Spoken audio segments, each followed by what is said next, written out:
पाकिस्तान और ऑस्ट्रेलिया का तीसरा टी20 खत्म हो चुका है और पाकिस्तान ये मैच भी हार चुका है और वाइट वॉश कर दिया ऑस्ट्रेलिया ने पाकिस्तान को। और बिल्कुल ही आई थिंक पहले 6-7 ओवरों के बाद आई थिंक जब बाबर आउट हुआ उसके बाद बिल्कुल वन साइडेड मैच हो गया था।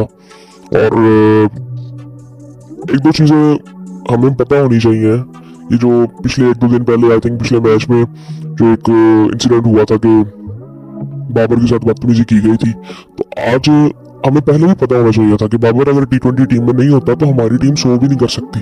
और ये आज हमें दोबारा नजर आया। पहले कई दफा ये चीज पता चल चुकी हुई है कि आज उसके 41 रन हैं 28 बॉलों पे, 146 का स्ट्राइक रेट है।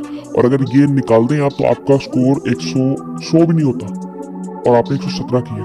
सो ये और ये ना ये जो प्लेयर खेल रहे हैं ना यही है।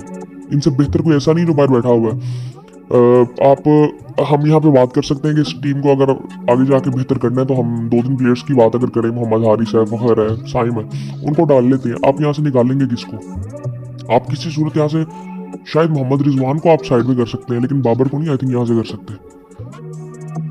कंडीशंस आप ये देखें कि बाबर को कंडीशंस इतना तंग करती नहीं हर जगह पे जाके, वो सेटल जल्दी हो जाता है।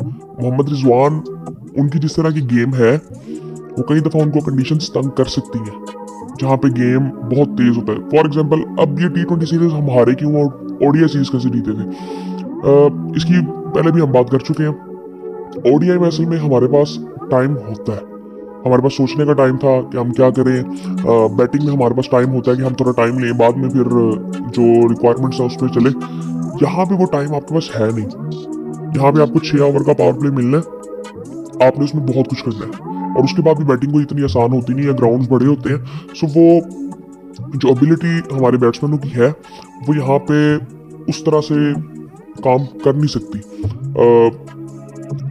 वनडे में हमने देखा, एक तो हमें टारगेट बड़े कम मिले। अगर वनडे में भी आप ये देखें ना, अगर हमें 300 प्लस के टारगेट मिलते और हमने वो चेज करने होते तो रिजल्ट्स बिल्कुल मुख्तलिफ होने थे। वो हमारी बॉलिंग बहुत अच्छी थी, इस वजह से हमने बाउंस ने तंग नहीं किया। वरना आप अगर दोनों मैचेस में देखें भी तो हमारे जो बैट्समैन है उन्होंने अच्छी बैटिंग की और वो टेक्निकली हमारे जो अब ये ओपनर है आई थिंक साहिबजादा फरहान, इनसे टेक्निकली बहुत बेहतर है। और मुझे फरहान को देख के ये लगा नहीं है कि वो ये शॉर्ट बॉल का जो मसला है ना, ये पहले बैट्समैनों में बहुत ज्यादा नजर आता था, पाकिस्तानी बैट्समैनों में। पिछले कुछ टाइम में ये चीज कम हो गई थी कि शॉर्ट बॉल्स को अच्छा खेलते थे पाकिस्तानी बैट्समैन। बाबर जब आया था, बाकी ये जितने भी बैट्समैन आए थे ये बेहतर खेलते थे। लेकिन मैंने कोई ऐसा बैट्समैन बहुत देर बाद देखा है स्पेशली टॉप ऑर्डर में जो कि आई थिंक शॉर्ट बॉल पे बहुत ज्यादा तंग होता है। और वो साहिबजादा फरहान, वो 3 मैचों में आई थिंक इसी तरह से आउट हुआ वो। सो उसको आई थिंक ये थोड़ी सी देखनी चाहिए। और हम ये भी नहीं कह सकते कि हम कंडीशंस को देख के अपने ओपनर्स, मुझे समझ नहीं है कि साहिबजादा फरहान टी20 में क्यों है।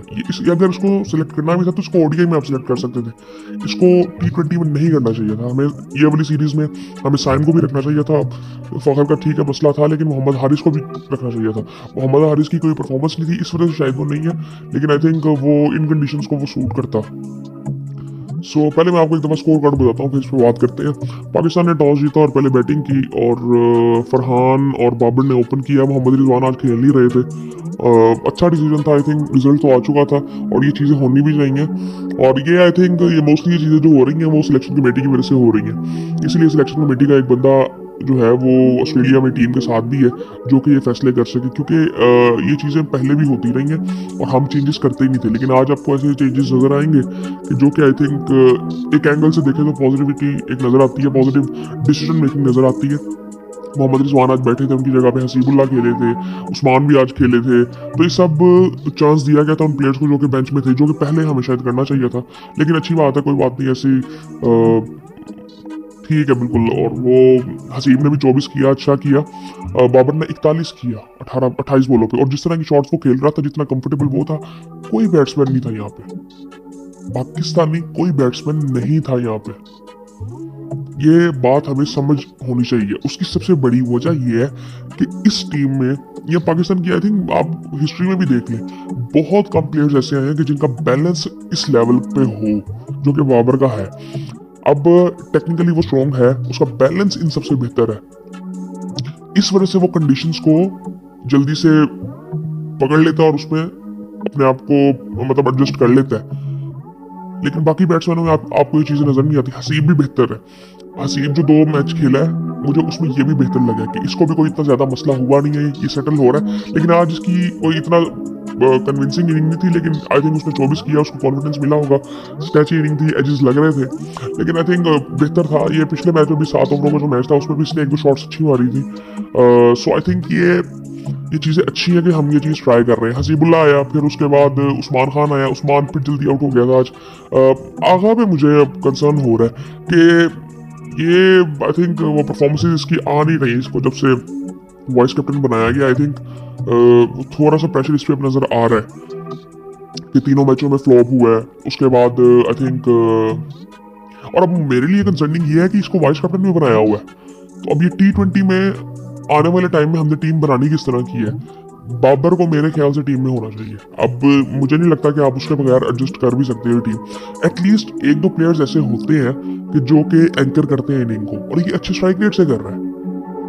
सो अगर मुझे इन तीनों में चुनना पड़े, रिजवान, बाबर और आगा में, तो मैं तो बाबर की तरफ जाऊंगा, क्योंकि वो टेक्निकल उसके चांस बहुत ज्यादा है कि वो टीम के लिए इम्पोर्टेंट होगा as a batsman. So I think ये आने वाले टाइम में पता नहीं क्या होता है, क्योंकि मुझे लगता है कि वो तीनों प्लेयर पाकिस्तानी टीम में होने चाहिए। हारिस हो गया और फ़खर हो गया और क्या नाम है उसका, साइम अयूब, वो तीनों प्लेयर्स होने चाहिए।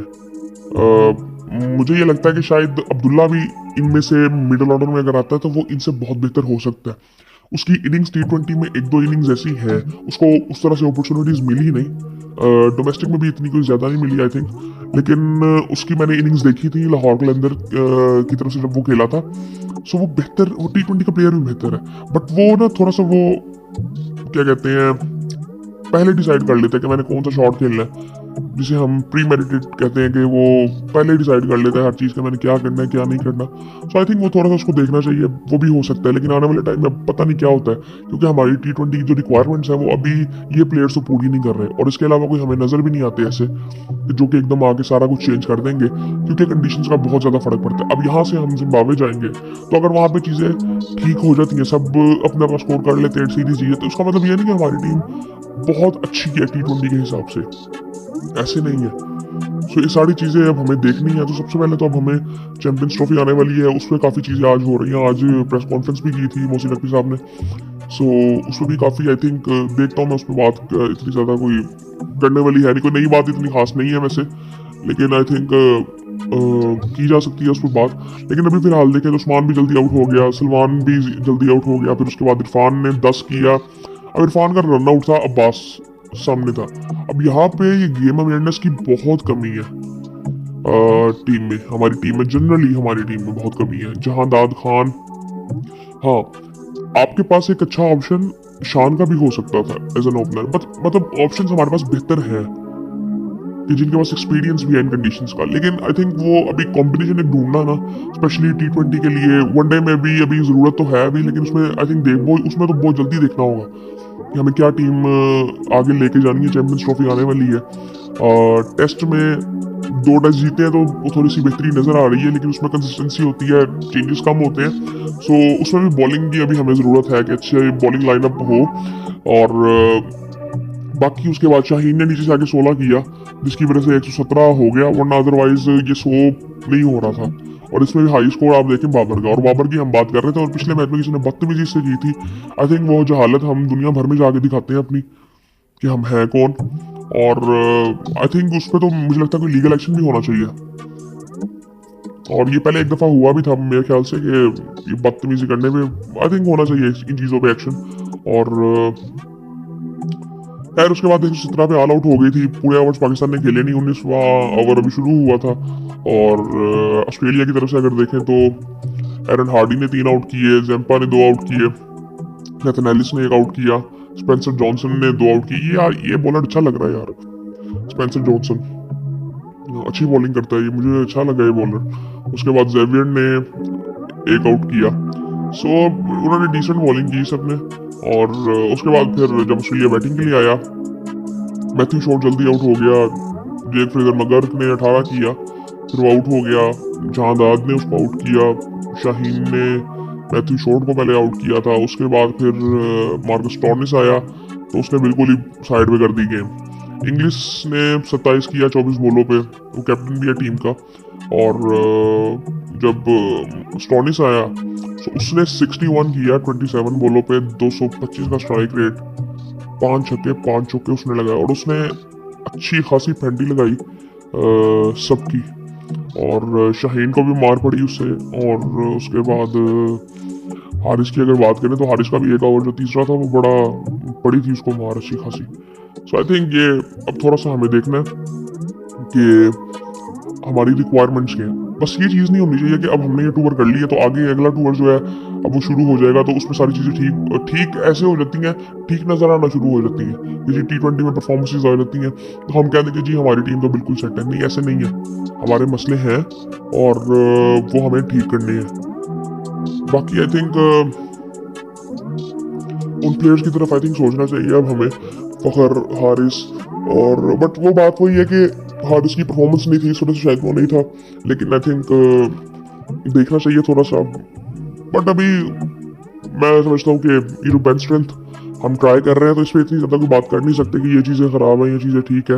लेकिन हमें ये देखना कि हम अपनी पूरी बॉलिंग के साथ भी खेल रहे हैं, जो कि आई थिंक बीच में आई थिंक वो मैं नहीं समझता कि अभी हमारी बेहतरीन बॉलिंग है। और आज मेरे ख्याल से नसीम शाह भी नहीं खेले थे, नसीम शाह भी नहीं खेले थे। हाँ जी, नसीम शाह भी नहीं आज खेले थे, जो कि आई थिंक ठीक है। जहाँ दाद खेला था उसकी जगह पे अच्छी बॉलिंग की है। 3 ओवरों में 17 रन उसने दिए। रऊफ ने 34 दिए, 43 दिए हैं। शाहीन शाह अफरीदी ने 3 ओवरों में, रऊफ ने भी 3 ओवर किए हैं। जहाँ दाद ने भी 3 ओवर किए हैं। और अब्बास ने भी अभी दूसरा ओवर कर रहा था तो वो 14 रन उसने दिए। सो सुफियान ने 1 ओवर किया। सो मैच इतनी जल्दी खत्म हो गया था आई थिंक। सो 12वें ओवर में मैच उन्होंने खत्म कर दिया था बिल्कुल। बाकी आई थिंक डिसेंट मैं कहूँगा कि टूर रहा है ओवरऑल अगर देखें तो ODI और T20 सीरीज। लेकिन आई थिंक हमें ये चीज़ थोड़ी सी देखनी चाहिए। और T20 में आई थिंक ये भी बात की जा रही थी कि शायद पाकिस्तान जीत जाए, और जीत सकता था, लेकिन उसमें आई थिंक आपको बॉलिंग बहुत अच्छी करनी पड़नी थी क्योंकि आपकी बैटिंग को टाइम चाहिए। लेकिन जब एक मौका हमारे पास था कि जहाँ पे हमने 140 चेस करना था, वहाँ पे बैटिंग हमारी बिल्कुल भी काम नहीं की। मतलब सेंसिबली हमने वहाँ पे बैटिंग ही नहीं की क्योंकि इनएक्सपीरियंस इतना ज़्यादा था टीम में। और वो सारी चीज़ें आई थिंक देखने वाली हैं। और रिजल्ट्स बिल्कुल आई थिंक जो मोस्टली पाकिस्तानी सोच रहे होंगे कि ऑस्ट्रेलियन टूर पे होते हैं और होंगे वही है इस सीरीज़ का। लेकिन आई थिंक ODI सीरीज़ हमने बहुत बेहतर खेली थी और उसमें बॉलिंग का बहुत ज़्यादा हाथ था। बैटिंग को इतनी ज़्यादा की नहीं गई हमारे बैट्समैनों की तरफ से। बाकी आई थिंक फिर आपसे बात होती है।